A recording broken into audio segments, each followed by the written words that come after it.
북구평 황현산의 사소한 부탁. 발췌 내용. 평소에 염두에 두지 않았던 이런 모순에 갑자기 의문이 생기는 순간을 나는 문학적 시간이라고 부른다. 문학적 시간은 대부분 개인의 삶과 연결되어 있기 마련이다. 사회적 주제와 연결될 때 그것은 역사적 시간이 된다. 그것은 또한 미학적 시간이고 은혜의 시간이고 깨우침의 시간이다.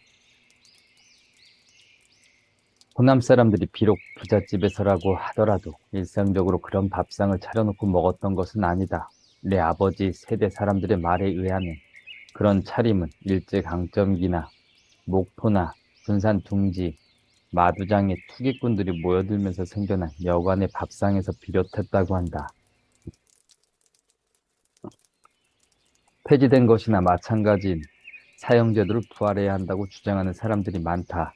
그것은 문제를 해결하기보다 없애버려야 한다고 말하는 것이나 같기에 우리의 패배를 증명하는 꼴이 된다. 게다가 문제는 없어지지 않는다. 흉악범들이 두려워하는 것은 죽음이 아니라 일상이기 때문이다.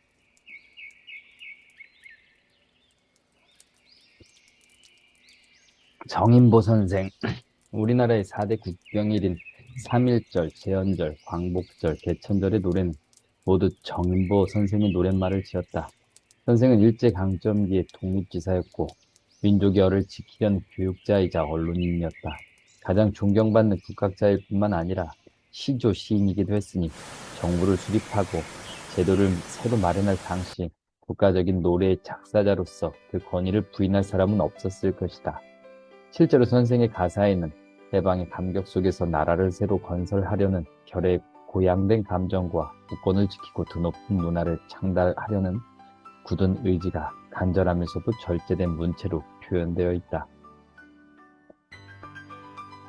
우리말에서 차지하는 한자어의 지위에 관해서도 언급해두는 것이 좋겠다. 어떤 사람들은 한자어도 외래어로 여기지만 내 생각은 다르다.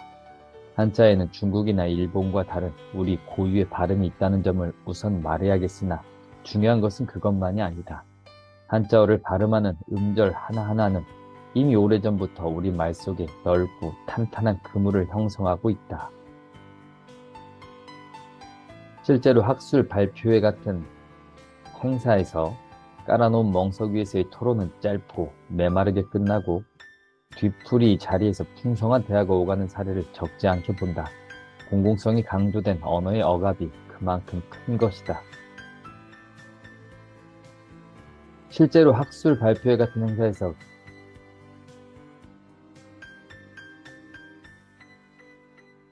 홍어와 근대주의, 홍어는 홍어과에 속하는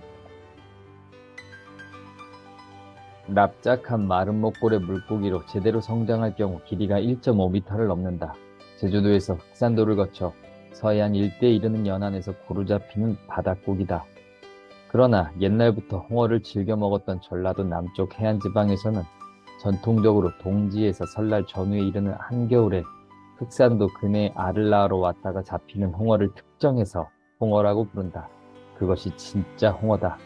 물고기의 맛을 결정하는 것은 그 물고기가 잡히는 바다의 플랑크톤인데 한겨울에 흑산도 바다에는 발광 플랑크톤이 많다고 한다. 그 발광 플랑크톤이 홍어 피부에 곱에 달라붙어 우리가 알기 어려운 어떤 작용을 하는 것이 틀림없다. 냉동시설이 없었던 옛날의 홍어에는 겨울에나 먹을 수 있는 음식이었다. 추수가 완전히 끝난 겨울에 혼례를 치는 집에서는 잔치 음식의 기본으로 돼지 한 마리와 홍어 한 입을 준비한다. 거기에 김장김치를 곁들이면 자연스럽게 삼합이 된다. 잔치상에 반드시 홍어가 놓여야 하는 것은 막걸리 안주로 홍어만한 것이 없기 때문이다. 적당하게 삭힌 홍어 한 점을 입에 넣고 우물거리다가 어금니와 볼 사이에 그것을 밀어넣고 제대로 빚은 막걸리를 마시면 뭐라고 설명할 수 없는 맛이 난다. 그래서 홍탁이라는 말이 생겼다. 막걸리 없는 홍어회는 완전한 홍어회가 아니다. 냉동시설이 없는 옛날에도 어부들은 끊임없이 바닷물을 들여 생선에 붓는 방식 등으로 상당한 기간 신선도를 유지할 줄 알았다. 그래서 연평도에서 잡은 조기나 신안에서 잡은 민어가 신선한 상태로 서울 사람의 밥상에 오를 수 있었다. 운송 중 부패 운운하는 식의 설명에 내가 늘 흥분하는 것은 거기서 천박한 과학주의나 일종의 식민지주의 같은 것을 보기 때문이다. 식민지주의라는 말이 지나치다고 생각하는가? 저 불행한 저 불행한 때에 일본인들이 우리의 김치나 온도를 헐뜯을 때 들이대던 논리가 그런 것 아니었던가? 섣부른 근대주의자들의 주장이나 설명 방식에는 이해가 쉽지 않은 것들을 가난이나 목매함의 탓으로 돌려 농어촌을 도시의 식민지로 삼으려는 음모가 종종 숨어 있다. 그 음모 속에서 삶의 깊은 속내는 모든 것을 다 알고 있다고 자만하는 자들의 천박한 시선 아래 단일한 평면이 되어버린다. 홍어에는 부패한 음식이 아니다. 그것은 발효의 효과를 이용하여 조리된 음식이다. 우리의 불투명한 내부는 우리 삶의 부끄러움이 아니다. 그것은 우리 삶이 다른 삶의 식민지가 되지 않았다는 증거다. 대학의 취업 실적 압박 이야기 후 문학 관련 학과를 졸업한 많은 작가가 출판계나 문화 관련 직종에서 직장인으로 생활하기도 하지만 한 문인이 취직을 하지 않는다면 그가 작가로서 성공했음을 말하는 것이기도 하다. 글쓰기에 방해가 된다고 해서 교수직을 그만둔 작가도 많다. 그들이 자기 모교에 불명예를 안겼는가? 대통령이 어디선가 가수 싸이를 창조 경제의 모범으로 꼽았다는데 싸이가 4대 보험 직장인인가? 나는 창조 경제에 관해서는 아는 것이 없지만 창조를 모른다고 할 수는 없다. 정장을 하고 4대 보험 직장에 출근하는 것만이 취업이 아니라는 것만을 아는 것이 창조의 시작이다. 우선은 그 인사가 의례적이기에 더욱 몸을 가다듬어 한껏 진심을 끌어내야 할 것이다. 이 삼간다는 말 속에는 공경하고 조심한다는 뜻 이외에 두려워 인사조차 하기 꺼려진다는 뜻도 들어있겠다. 그래서 이 삼간다는 말은 서양 말투를 빌린다면 감히 이런 인사를 드려도 괜찮겠냐고 묻는다거나 이런 인사를 드리도록 허락해달라는 간청하는 뜻으로도 풀이된다.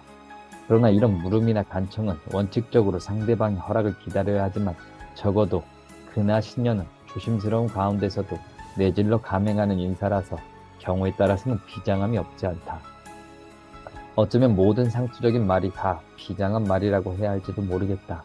늘 염원하면서도 내내 이루어지지 않았던 희망을 그 상투적인 말이 한순간도 포기하지 않고 끌어안고 있을 것이기 때문이다. 어쩌면 모든 상투적인 말이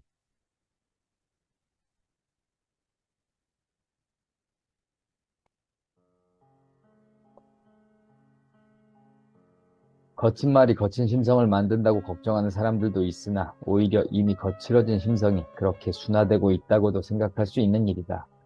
언젠가 서울의 교회에서 들꽃 피는 언덕이라는 간판을 단 카페를 본 적이 있다. 아름다운 말이다. 그러나 옛날 같으면 단지 언덕이라는 말만으로는 저 아름다움을 드러낼 수 있었을 것이다. 언덕은 꽃 피는 언덕도 되고 눈 내린 언덕도 된다. 언덕 앞에 붙이는 다른 말의 길이만큼이나 우리 말이 힘을 잃었다고 생각할 수밖에 없다. 죄라고는 내 방을 청소한 죄밖에 없는 분의 돈을 받을 수는 없었다. 책임을 묻는 일은 내가 서둘러 포기해야 했다. 나는 그때 내가 얼마나 가혹하고 허약한 세계 위에 서 있는지를 알게 되었다. 그러나 대학이 반드시 할 일 가운데 하나는 어쩌면 가장 먼저 할 일이 좁은 울타리 안에서나마 모든 사람이 행복한 삶의 모델을 만들고 실천하는 일이다. 대학은 미래의 거울이라고 하지 않는가? 나처럼 1950년대 초등학교 다닌 사람들은 6학년 1학기 국어책에 실렸던 그 유창한 글을 기억할 것이다. 그 산문은 글쓴이가 동영이라는 이름의 자기 조카에게 편지를 보내는 기행문이었다. 그는 한산도에서 여수로 배를 타고 가며 그 연변의 풍경을 묘사하고 국토의 아름다움을 예찬했다. 책이 귀하던 시절이라 나는 그 글을 20번도 더 읽어 오랫동안 외우고 있었는데 이제는 유리알을 깔아놓은 듯 잔잔한 바다 위를 배는 망아지처럼 달려간다는 한 구절이 겨우 기억에 남아있다. 어느 예리한 설교자가 악마의 가장 교묘한 술책은 그 자신이 존재하지 않는다고 사람들에게 믿게 하는 것이라는 점을 결코 잊지 말라고 말했을 때였다. 이 말은 악이 늘 평범한 얼굴을 지니고 있을 뿐만 아니라 인간들이 온갖 미명을 동원하여 받들고 있는 제도와 관습 속에 교묘하게 숨어 있다는 사실에 대한 은유일 것이다. 한겨울의 용산에서 제 삶의 터전을 지키려던 사람들이 망루에서 불에 타 숨졌을 때 사람들은 한동안 애통해했지만 끝내 없던 일이 되어버리고 말았다. 같은 해 여름부터 지금까지 일자리를 잃은 2천여 명의 쌍용 노동자 가운데 25명이 비통하게 세상을 떠났지만 우리는 내내 막장 드라마를 보면 세상이 평화롭다고 믿으려 했고 도시 정빈이 고용, 유연성인 희망퇴직이니 하는 아름다운 말들을 악마는 아무데나 내걸었다. 진정성. 정작 이 말은 국립국어원에서 발간한 표준 국어 대사전에 올라있지 않다. 그렇게도 빈번하게 사용된 이 낱말이 아직 공식적으로는 한국어가 아닌 셈이다. 이 낱말은 처음 외국어 사전 편찬자들이 서양말을 대응할 한국어를 찾다가 만들어낸 말이다.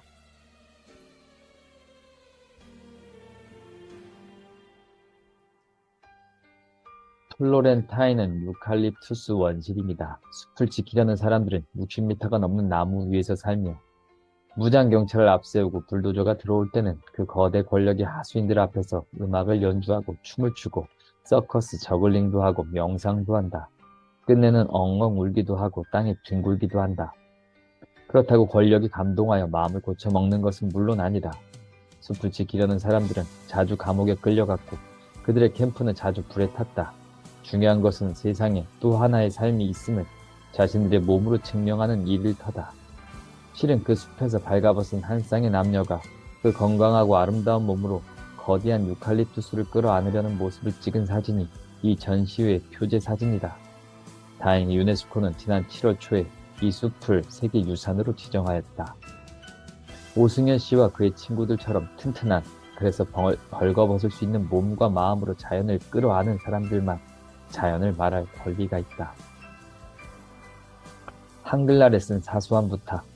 내 관심도 그런 선에 머물러 있기에 바람직하고 실현 가능한 사업을 제안하기는 어렵지만 신뢰하고 사용할 수 있는 언어 사전의 편찬이나 이제는 만인의 필기구가 된 문서 편집기의 정비 같은 것을 생각해 볼 수는 있다. 사라져가는 말 또는 서울에서 쓰지 않는 말에 대해서는 그 용리를 채집하는 데 특별한 노력이 필요할 것 같다. 자주 쓰는 그릇에 이름이 없다는 것은 이상한 일이다. 하다못해 사투리라는 꼬리표를 달아서라도 사전에 올려주기를 부탁한다. 맞춤법 검사 기능을 좀 더 섬세하게 다듬어 주기를 부탁한다. 이해 불가. 프랑스어에는 원래 하이픈이 들어있는 낱말들이 많다. 그 하이픈이 있는 자리에서 분철하면 좋은데 그 자리에 무른 하이픈을 찍어두면 분철하면서 두 개의 하이픈이 찍히게 된다. 영어가 아닌 외국어에도 사전까지는 바라지는 않지만 신경을 써주기를 부탁한다. 우리 세대 인문학 연구자들이 처음 대학 강단에 설 때 선배 교수들은 3년에 논문 한 편씩을 쓰면 학자로서 성공할 수 있다고 말했다. 시간이 매우 넉넉했을 것 같지만 그때에도 논문 쓰는 사람들은 크게 압박을 받았다. 진지한 연구자들은 지금 자신이 쓰고 있는 논문에 자신의 미래가 걸려있을 뿐만 아니라 자신이 추구하는 학문의 방향이 결정될 것이라고 생각했다. 세상은 이 넉넉한 시간을 용서하지 않았다. 언론사의 대학 평가가 시작되면서 학교는 교수들에게 1년에 최소한 논문 한 편씩을 쓰라고 독려했다. 특히 IMF 사태 이후에는 교수 철밥 통론이 나오기 시작했다. 존경받는 교수 같은 것이 없어진 것도 이 무렵부터다. 지금은 다른 연구자의 논문을 열심히 읽지 않는다. 논문을 읽는 사람은 쓴 사람 자신과 두세 명의 심사자뿐이라는 말도 있다. 논문의 질은 심사를 통과할 수 있는 수준으로 평준화되었다. 적어도 인문학 분야에서라면 그 첨단적 사고는 제 나라 말로 강의하고 제 나라 말로 글을 쓰는 과정에서만 돌출될 수 있다는 것이 내 생각이다. 인간의 깊이란 의식적인 말이건 무의식적인 말이건 결국 말의 깊이인데 한 인간이 가장 자유롭게 사용할 수 있으면서도 그 존재의 가장 내밀한 자리에 연결된 말에서만 그 깊이를 기대할 수 있다고 보기 때문이다.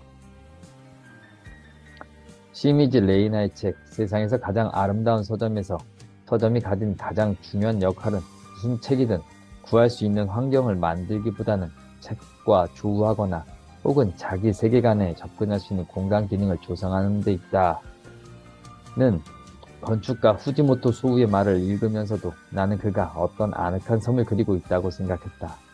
우리는 모진 사람들이 되었고 한편으로는 피곤한 사람들이 되었다. 그래서 제사는 자리를 더욱더 섬으로 만들려 하고 거기에 철벽을 치려 한다. 그러나 철벽의 보호를 받는다고 해서 피곤한 마음이 거기서 편안할 수는 없다. 차라리 피곤함은 그 철벽에서 오는 것이 아닐까. 청량한 섬의 영상으로 깨끗하고 아늑한 삶을 기획할 때는 그 삶이 비록 독립적인 것이라 할지라도 그 순결과 평화를 거기 가둬두기 위함이 아니라 그것을 온 세상의 것을 펼치기 위함이다.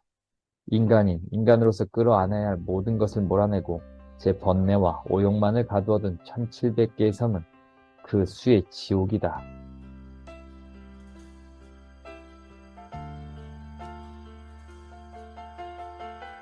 사람이 국가나 제도를 위해 있는 것이 아니라 국가나 제도가 사람을 위해 있다는 것은 지극히 명백한 진실이고 그래서 잊어버리기 쉬운 진실이다. 학생들의 인성교육을 위해 국정교과서로 국사를 가르쳐야 한다는 생각이 혹시라도 부총리의 마음속에 있다면 그는 자신의 인성부터 깊이 성찰해야 할 것이다. 모파상이 전하는 플로베르의 일물 일어설이 떠오르는 것이 당연하다. 플로베르는 제자 모파생에게 온 세상에 완전히 똑같은 두 알의 모래나 두 마리 팔이나 두 개의 손이나 두 개의 코는 없다는 진실을 말하고 나서 어떤 인물이나 사물을 단 몇 줄의 문장으로 뚜렷이 개별화하고 다른 모든 인물이나 사물과 구별될 수 있도록 표현하라고 했다. 상투적인 글쓰기는 소박한 미덕을 지닌 것처럼 보이지만 때로는 식민 세력에 동조하는 특징을 지닌다. 자신의 삶에 내장된 힘을 새롭게 인식하려고 하지 않고 산다는 것이 늘 그런 것이라고 말하기 때문이다. 예술가는 남이 가지 않는 다른 길을 가야 한다는 말이 있다. 그 다른 길은 그렇게 멀리 있는 것이 아니고 그렇게 추상적인 것도 아니다. 당신이 저 상투적인 살랑살랑 대신 다른 말을 써 넣는다니 당신은 벌써 다른 길을 가고 있는 것이다. 당신은 벌써 예술가다. 한쪽을 강조하다 보면 다른 귀퉁이가 흔들리기 마련이다. 같은 칭찬이라도 잘하고 있다와 너는 천재다는 아이의 운명을 다른 방향으로 이끈다. 소년 신인이었던 아이가 어른 시인이 되는 예는 없지 않지만 매우 드물다. 옛날 사람들이 여름날 냇가에 솥을 걸고 끓이는 잡고기 매운탕이나 게장국의 미덕은 무엇보다도 웃옷을 벗고 배를 두드리며 먹는다는 데 있었을 것 같다. 냇가에 손만 걸면 그것이 곧 잔치이며 잔치는 두 손과 배로 참여하는 것이다. 희생된 생명들은 거기서 생명의 길을 비치지만 그것들과 하나가 되려는 사람들 속에서 어떤 행복의 형식으로 다시 피어난다고 말해도 무정한 말이 아닐 것이다. 책을 읽는 것도 마찬가지다. 책은 도끼라고 니체는 말했다. 도끼는 우리를 찍어 넘어뜨린다. 이미 눈앞에 책을 펼쳤으면 그 주위를 돌며 눈치를 보고 있어서는 안 될 것이다. 우리는 우리가 읽는 것에 우리를 다 바쳐야 한다. 그때 넘어진 우리는 새 사람이 되어 일어난다. 신경희 작가가 왜 최초의 작가가 되려고 했는지, 자신에게 글쓰기의 진정한 동력이 되었던 것이 무엇인지를 다시 물어야 한다는 말과 같다. 그는 외부의 압력을 의식하지 않는 자리에서 철저하게 자신의 마음 밑자리를 성찰할 수 있을 것이다. 이를테면 표절 행위가 가져온 어떤 심리적 부담이 우곡을 읽었다는 사실까지 망각하게 한 것은 아니었는지부터 자신에게 캐물어 볼 수 있을 것이다. 어떤 사람이 1만 사람을 사귀고 1만 가지 물건을 소유하고 있어도 그중 어느 것 하나도 자신이 마음과 노력을 부어 길들인 것이 아니라면 그 사람은 이 세상을 살았다고 할 수 없는 것이다. 그는 1만 사람을 바쁘게 만나고 망가진 물건을 숨차게 끌어모았지만 누구에게도 어느 물건에도 자기가 살아온 삶의 시간을 새겨두지 못했기 때문이다. 1만 사람은 그를 기억하지 않을 것이며 망가진 물건이 그에 대한 기억을 불러일으키지 않을 것이다. 그는 생애 내내 눈앞에 보자기보다 더 적은 시간밖에는 가지지 못할 것이다. 그가 눈을 감으면 그 시간은 꺼져버릴 것이다. 분석의 말은 습관을 넘어선 곳에서 만들어지는 말이며 그래서 충격의 말이다. 사랑으로만 권태를 치료할 수 있을 때 또는 사랑이 필요하다는 말까지 권태롭다는 말의 다른 표현일 때 충격은 거의 유일한 처방이다. 충격은 길들이기가 아니며 시간을 바치는 일이 아니다. 충격은 관계를 만들지 않는다. 그러나 충격은 허위의 관계가 벗겨진 곳에서부터 진정한 관계를 드러낸다. 한자 용어는 우리의 고유어가 아니며 그 말들을 만든 것은 일본인들이어서 학문과 언어의 자주성을 해친다는 주장이 사람들을 흔들었다. 고유어와 토속어와 일상어의 중요성을 말하는 언어적 낭만주의 열정은 모든 학술 용어를 순 우리말로 바꾸려는 시도로 이어지기도 했다. 나로서는 근대 서구 문화를 받아들이면서 일본 학자들이 만든 한자 용어들을 일본인들이 만든 말이라고만 생각하지 않는다. 그것은 한자 문화권 전체가 한자 문화의 지식과 배경에 힘입어 만든 말이다. 이런 내 주장은 차려놓은 밥상에 숟가락 하나 더 놓자는 것도 아니고 정신 승리를 구가하자는 것도 아니다. 말을 만드는 사람뿐만 아니라 그 말을 받아들여 사용하는 사람도 언어의 주체다. 알아듣는 사람이 없이 언어가 통용되겠는가? 같은 한자 문화권에 살던 우리에게는 새로운 문명 앞에서 그 말들을 받아들여야 할 필요성도 있었고 그 말들을 사용할 능력도 있었다. 새로운 말을 만든 사람들도 이 다른 주체를 가볍게 여기지 않았던 것 같다. 그들이 한문 고전의 밑바닥을 훑고 있었던 것은 배워야 할 신지식도 중요하지만 그에 못지않게 그것을 오래된 지식의 바탕 위에서 이해해야 할 정신 상태도 중요하다고 보았기 때문이다. 이런 예를 들자. 이 근면한 학자들이 열의 전달과 관련하여 복사라는 말을 만들면서 그 말에 해당하는 서양어 라디에이션이 수레바퀴살을 의미하는 라틴어 라디어스에서 유래한다는 것은 염두에 두고 수레바퀴 살자를 한문 고전에서 찾고 있었다는 사실은 지식의 새 패러다임이 폐기되는 패러다임과 만나고 오래된 세상의 사람이 새 지식과 만날 수 있는 접합점을 만들기에 그들이 얼마나 고심했던가를 말해준다. 인간의 의식 밑바닥으로 가장 깊이 내려갈 수 있는 언어는 그 인간의 모국어다. 외국어는 컴퓨터 언어와 같다. 외국어로는 아는 것만 말할 수 있지만 모국어로는 알지 못하는 것도 말한다.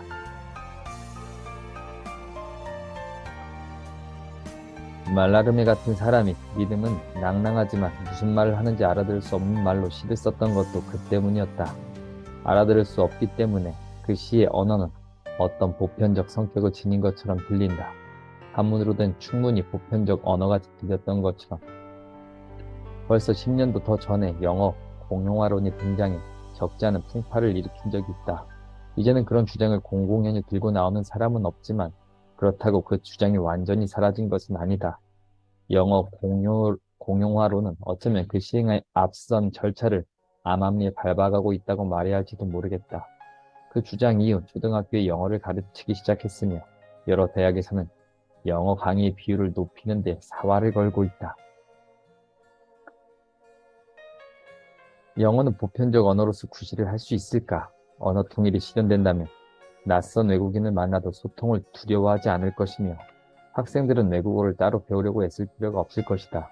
인간은 다른 인간들을 더 잘 이해할 것이기에 세계는 그만큼 더 평화로워질 것이다.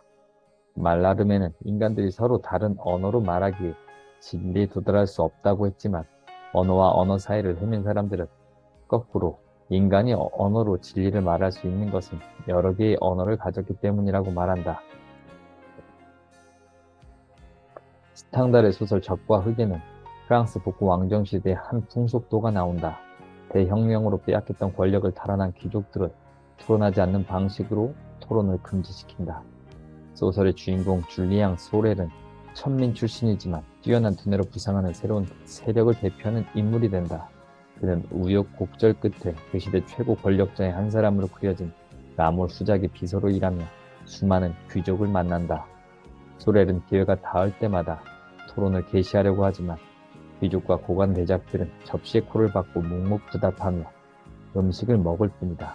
그들은 지금 권력을 장악하고 있지만 자기들의 몰락이 임박했으며 토론이 그 몰락의 속도를 덧붙일 것임을 모르지 않았던 것이다.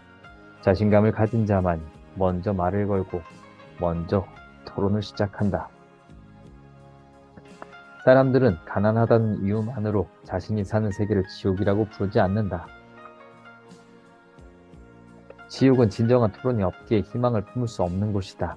아, 대한민국과 헬조선 사이에서 사라진 것은 토론과 그에 따른 희망이다. 지옥에 대한 자각만이 그 지옥에서 벗어나게 한다. 헬조선은 적어도 이 지옥이 자각된 곳이다. 뒤늦게 출발하여 여전히 초창기에 있는 영화가 발전의 정점을 넘긴 소설을 따라잡기는 힘든 일이다. 봄이 오고 가을이 오는 태양의 변화야말로 간만에 변화보다 훨씬 더 강력한 리듬이지만 그것은 강한 권력과도 같기에 리듬이라기보다는 차라리 법칙처럼 여겨진다. 역사적 사실 앞에서건 허구의 서사에서건 사람들은 주인공의 자리에 무의식적으로 자기를 대입시킨다. 그러나 어떤 위기의 순간에 칼을 맞아 죽게 된 양반 주인공 대신 가인이 몸을 던져 생명을 바치는 장면에서 안도의 숨을 내쉬는 자신의 신사가 얄궂다고 느낄 사람은 없는가? 한국 사회에서 삶이 얼마나 편리한가? 일상을 구성하는 모든 것이 전자와 자동화되어 있다. 대중교통도 집에 출입도 카드 하나로 해결된다. 웬만한 집에는 냉장고가 2대씩 있고 화장실에도 미국에서는 부자들만 쓰는 비데가 설치되어 있고 택시는 요금이 매우 싸고 전화 한 통에 음식이 배달된다.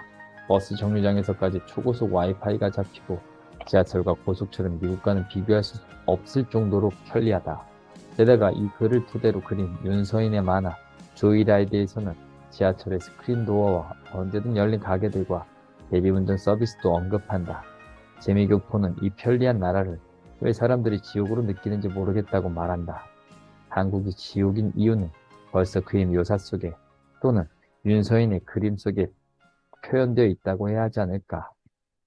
많은 농장주들이 농장에서 멀리 떨어진 곳에 살았고 그들이 원한 유일한 정보는 손익을 담은 깔끔한 장부였다. 유발 하라리는 노예 무역과 관련하여 무관심과 탐욕에 갇혀있는 죄인들을 더 많이 열거할 수 있었을 것이며 그 가운데는 값싸게 설탕을 살 수 있게 된 것을 행복하게 여긴 소비자들도 들어갈 것이다. 그리고 그 사람들은 모두 자기에게 죄가 없다고 말할 것이다. 부의역의 젊은 수리공을 제 자식처럼 여기거나 여기려 한 사람들과 나양옥들과의 차이는 위선자와 정직한 자의 차이가 아니다. 그것은 어떤 종류의 상상력을 가진 사람들과 갖지 못한 사람들의 차이이며 슬퍼할 줄도 기뻐할 줄도 아는 사람들과 가장 작은 감정까지도 간접화된 사람들의 차이이다.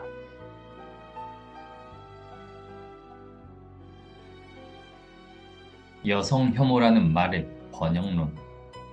시몬드 보부아르가 제2의 성을 발표한 것은 1949년이다. 보부아르는 이 책에서 당시 유행하던 실존주의 철학의 바탕을 두고 여자는 태어나는 것이 아니라 만들어진다는 이제는 상식이 되어버린 저 유명한 말을 했다. 여성을 여성답게 살도록 유도하고 훈련시키는 것은 자연 질서이기보다 사회의 제도이고 관습이고 교육이다.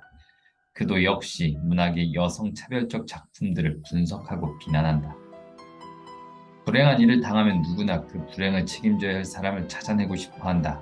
탓할 사람을 찾아내지 못한 불행은 지금 눈앞에 닥친 불행보다도 더 고통스럽다. 미국 사회에서 깊은 절망에 빠져있는 중하류층 백인들에게 샌더스는 그 책임이 그들에게서 돈을 빼앗아간 월가의 부자들에게 있다고 말하고, 트럼프는 그들에게서 일자리를 빼앗아간 이민자들에게 있다고 말한다. 비슷한 처지에 있는 한국의 젊은 남자들은 잘 나가는 여자들과 페미니스트들에게 그 책임을 돌리려 한다. 문인으로 등단하는 몇 가지 길이 있으며 가장 유명한 길이 신춘문예다. 서울과 지방의 거의 모든 일간 신문들은 해마다 한 번씩 각 장르별로 신인을 한 사람씩 뽑아 문단과 독자들에게 선보인다. 몇몇 신문사나 잡지사의 장편소설 모집과 함께 가장 화려하게 문단에 등단할 수 있는 길이다. 그 다음으로는 문학 잡지의 신인당이 있다. 문학 잡지들은 주로 새로운 필자를 발굴하기 위한 목적으로 매년 한 차례 이상 신인을 뽑는다. 신춘문예만큼 화려하지는 않지만 등단 잡지라고 하는 발표 지면이 있어서 신춘문예보다 훨씬 더 실속 있는 길이다. 또 하나의 길은 추천이다. 옛날 문학 잡지들은 이름이 널리 알려진 기성 문인들의 추천을 받아 신인의 작품을 게재했으며 정해진 횟수를 채우면 기성 문인으로 대우했다. 잡지들은 오랫동안 이 추천 제도를 선호했지만 잡지의 운영상 이유로 또는 그 잡지와 연결되어 있는 문학 단체의 내부 사정으로 수십 명의 신인을 한꺼번에 추천하는 폐단이 나타난 이후 대부분 신인상 제도를 선택했다. 한 가지 길이 더 있다. 시집이건 소설이건 자비로 단행본을 출판하는 길이다. 좋은 길이지만 지극히 비범하거나 운 좋은 작품이 아니라면 언급해주는 매체가 없어 현재로서는 성공하기 어려운 길이다. 아마도 가장 공정한 등단은 등단 제도가 없는 등단일 것이다. 야심이 있는 신인들이 출판사에 책 한 권 분량의 원고를 보내고 출판사가 마음에 드는 원고를 골라 책을 출판하는 방식은 특별히 공정함을 요구하지 않아도 공정하기 마련이다. 출판 비용을 감당해야 하는 출판사는 상업적 전망이 있거나 출판사의 명성을 높일 수 있는 훌륭한 원고가 아니라면 출판하지 않을 것이기 때문이다. 닭 울음소리와 초인의 노래. 시라고 이름 붙은 글에서는 그 시를 구성하는 그 현실 요소를 모두 제외하고도 남은 것을 시라고 한다. 시의 현실은 다시 현실로 환원되지 않는다. 이 육사가 자기 고향 원촌을 생각하며 광야라고 말한 것이 사실이고 백마 타고 오는 초인을 말하며 독립투쟁과 허영식을 생각한 것이 사실이라고 하더라도 시의 광야는 원촌이 아니며 백마 타고 오는 초인은 허영식이 아니다. 그것은 늘 원촌을 넘어서 허영식을 넘어서는 어떤 새로운 가치의 이름이다. 시는 현실에서 시작하나 현실에 묶이지 않는다. 일본인들은 왕이 항복을 선언하여 제2차 세계대전을 끝냈을 때 자신들의 패전을 철저히 인식하고 돼지우리에서 여자의 머리 모양까지 민주주의식으로 몸바꿈을 했다. 그들은 정부의 정책과 지위에 따라 모두 민주주의자가 되었다. 거기에는 촛불이 필요 없다.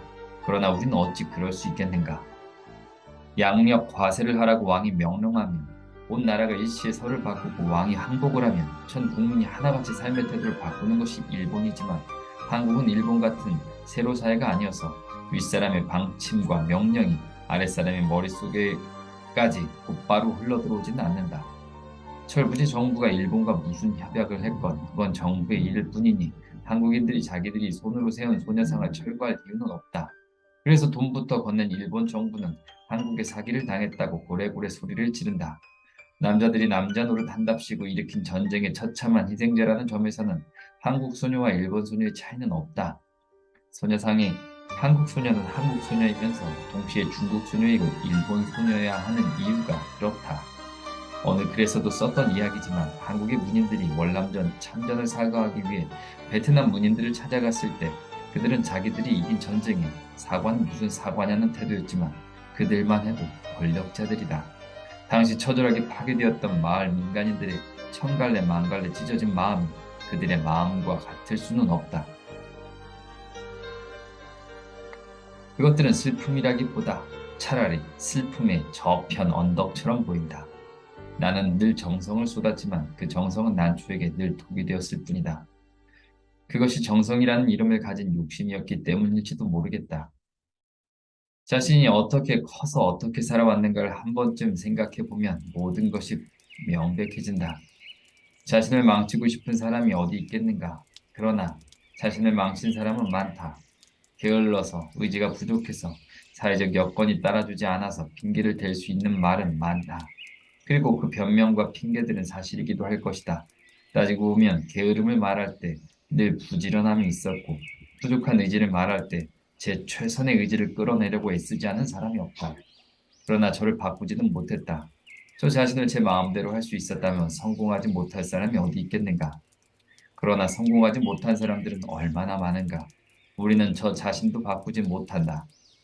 내가 지지했던 후보가 당선되지 못했을 때, 이를테면 박근혜가 대통령으로 당선되었을 때 나는 내가 죽인 난초분들을 생각한다.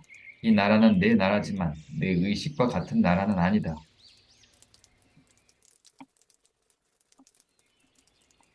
이 나라는 지금도 살아 움직이는 어떤 역사를 살고 있지만 모든 사람들의 마음이 그 역사의 의지와 같은 의지를 지닌 것이 아니다.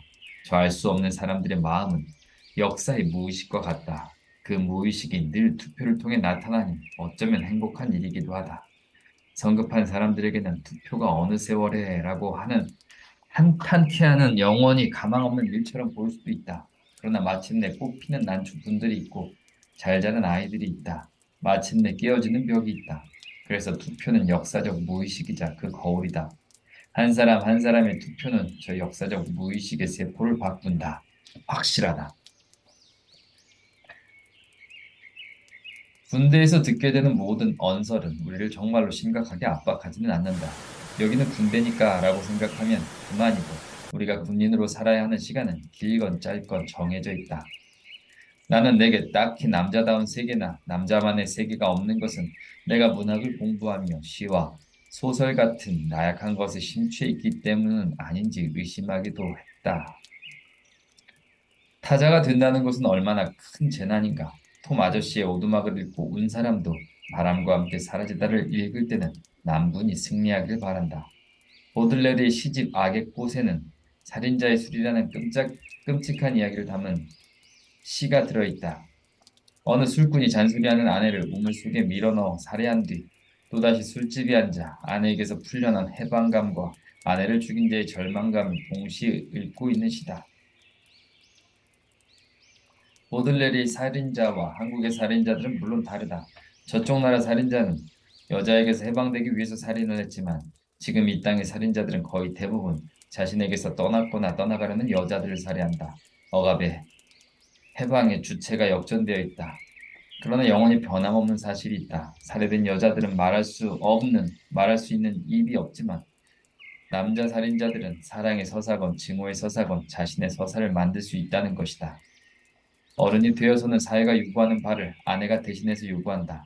남자를 붙잡고 잔소리하는 여자나 거꾸로 남자에게서 해방되려는 여자나 본질적으로 그 요구사항은 같다. 남자는 저 명령하는 사회를 자기 힘으로 파괴할 수는 없지만 여자는 만만해서 죽일 수 있다. 독재자들이 견디지 못한 것은 무엇이었을까? 그들은 그것을 혼란이라는 이름으로 뭉뚱그렸지만 따지고 보면 그 혼란은 인간 심성의 복잡함이자 그 인간들로 이루어진 사회의 복잡함이니 거기에 토대를 둔 온갖 사회적 기능성과 가능성과 창조력의 복잡함이었다. 내가 알고 있는 것이 무엇인가 라는 뜻의 크세주는 널리 알려진 것처럼 서양에서 에세이란 장르를 창시한 르네상스 시대의 사상가 몽테뉴의 수상록에서 가져온 말이다. 크세주.